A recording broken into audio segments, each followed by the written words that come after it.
সিলেটের সবুজ পাহাড় আর চা বাগানে ঘেরা গ্রামীণ জনপদে বসবাসরত মণিপুরী সম্প্রদায় তাদের নিজস্ব ঐতিহ্য ও সংস্কৃতিতে সমৃদ্ধ, আর এই ঐতিহ্যের সবচেয়ে গুরুত্বপূর্ণ অংশ হল মণিপুরী বিয়ে।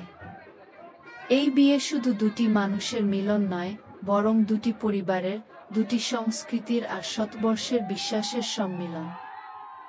বিয়ের আয়োজন শুরু হয় সংকীর্তন দিয়ে, এক ধরনের ভক্তিগীতি, যেখানে নারীরা রাধা কৃষ্ণের প্রেমগাথা গানে গেয়ে তোলে পবিত্র আবহ। তারপর আসে মেহেদি ও গানের দিন, যেখানে মেয়েরা হাসে, গায় আর পাত্রীকে সাজিয়ে তোলে নবজীবনের জন্য। বরপক্ষের যাত্রা শুরু হয় ঢাক করতাল আর সানাইয়ের শব্দে, বর পরে সাদা ধুতি ও পাগড়ি, আর পাত্রীর বাড়িতে পৌঁছে অভ্যর্থনায় পায় আথাবা পান, সম্মান আর শুভেচ্ছার প্রতীক।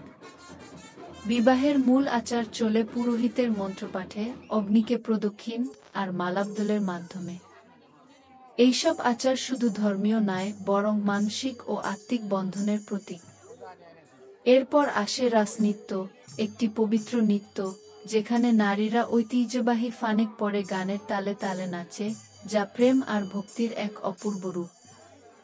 সবশেষে আসে বিয়ের সবচেয়ে আবেগঘন মুহূর্ত, বিদায়। পাত্রী কাঁদে, কিন্তু নতুন জীবনের আশায় পা বাড়ায়।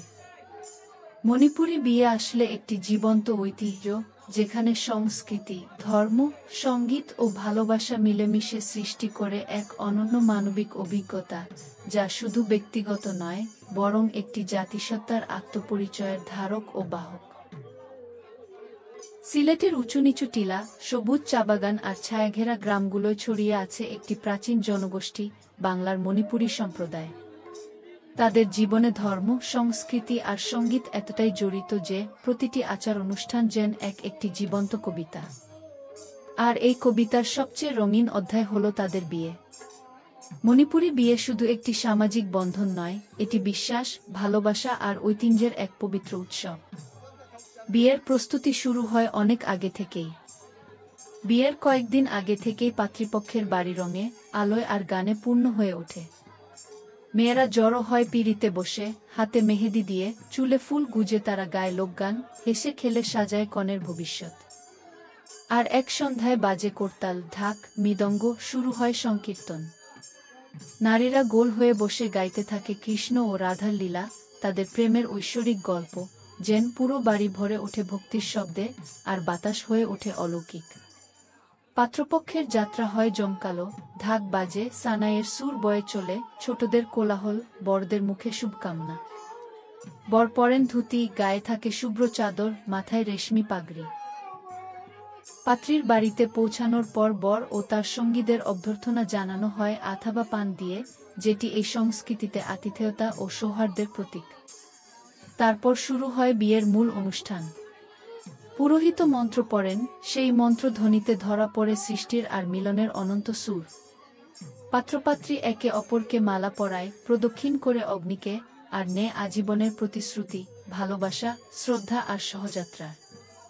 তবে মণিপুরী বিয়ের সবচেয়ে নান্দনিক ও ব্যতিক্রমী দিক হল রাসনৃত্য।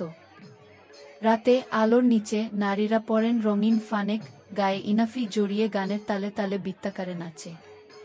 পায়ের শব্দে, করতালের ছন্দে আর বাঁশির সুরে যেন তারা রাধারূপে মিশে যায় কৃষ্ণের চরণতলে।